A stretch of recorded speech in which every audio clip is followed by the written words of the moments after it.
हम लोग नया पार्ट बनाने जा रहे हैं आईपीसी नोमेनक्लेचर का। यह है आपका पॉलीफंक्शनल ग्रुप, जहाँ पे एक से ज़्यादा अगर फंक्शनल ग्रुप अगर दिया हुआ है तो उसको हम लोग कैसे सॉल्व करेंगे।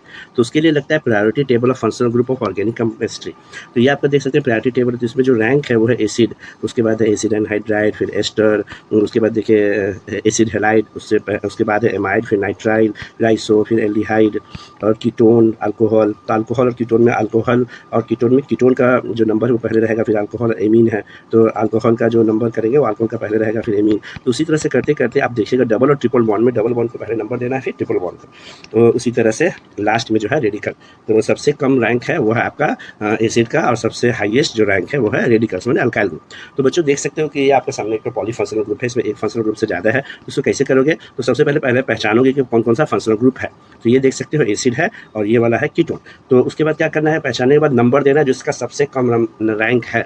बच्चों याद रखना है सबसे कम रैंक वालों को 1 देना है। तो यहाँ पे देखिए एसिड है, तो यहाँ पे देखो एसिड में किया 1 2 3 4। तो उसके बाद देख सकते हो बच्चों कि ये जो कार्बन है इस पे मार्क्स नंबर नहीं पड़ा और ये वाला पे नंबर नहीं पड़ा, तो ये दोनों हो जाएगा आपका ब्रांच। ठीक है, तो अब हम आईपीसी जब हम लोग लिखेंगे तो ब्रांच वाला जो है उसको पहले लिखते हैं, ब्रांच फिर मेन चेन फिर एडिशन। तो यहाँ पे 2-3 नंबर पे देख सकते हो 2 मिथाइल ग्रुप है, तो 3,3 डाइमिथाइल।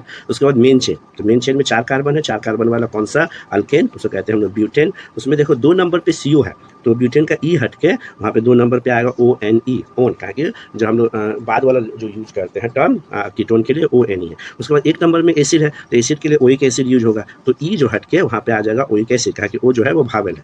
तो ये हो जाएगा 3,3 dimethyl butane 2 on oic acid. अब उसके बाद अगर चाहे तो हम लोग जो कीटोन है उसको ब्रांच में भेज सकते हैं, तो 3,3 डाइमिथाइल आपका हो गया पहले, उसके बाद आ जाएगा 2 ऑक्सो। तो कीटोन का अगर जो पहले वाला जो टर्म है ब्रांच में अगर उसको ले जाएंगे तो उसको कहेंगे ऑक्सो।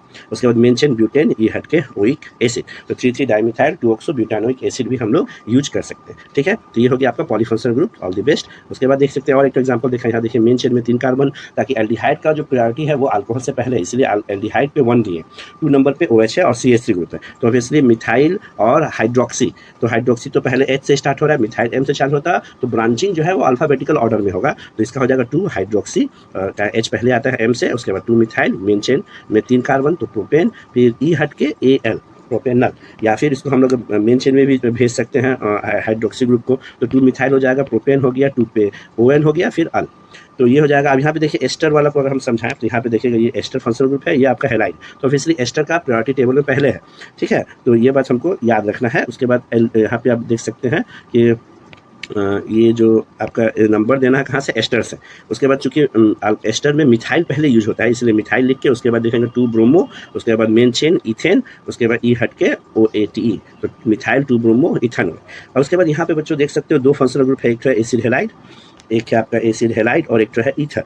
तो वैसे ब्रांचिंग प्रायोरिटी टेबल में देखोगे तो एसिड हेलाइड का पहले आपका वो है क्या कहते हैं प्रायोरिटी, तो उसी वजह से एसिड हेलाइड का ऊपर नंबर 1 रहेगा और ईथर पे 2 रहेगा। तो ये सब छोटा छोटा माइन्यूट चीज़ है जो ऑर्गेनिक केमिस्ट्री में बहुत ध्यान रखने लायक है। आपको तो लगेगा सही लिखे हैं लेकिन एक्चुअल में गलत हो सकता है। तो 2 नंबर पे ब्रांच है, कहेंगे OCH3 ग्रुप इस मिथॉक्सी, तो उसको पहले लिख दिए, 2 मिथॉक्सी चला गया आपका ब्रांच में। मेन चेन में देखिए 2 कार्बन है, 1 और 2, तो 2 कार्बन वाला अल्केन हो गया इथेन, उसमें से ई हट के ओआइल और ब्रोमाइड। ठीक है बच्चों, अब उसके बाद हम बहुत सारा होमवर्क दे देते हैं एग्जाम में, यहाँ से एक तो रहेगा, ये आप सबका होमवर्क है, इसको करके हमको क्लास में अच्छा से दिखा लीजिएगा। ठीक है, चलिए, ऑल द वेरी बेस्ट।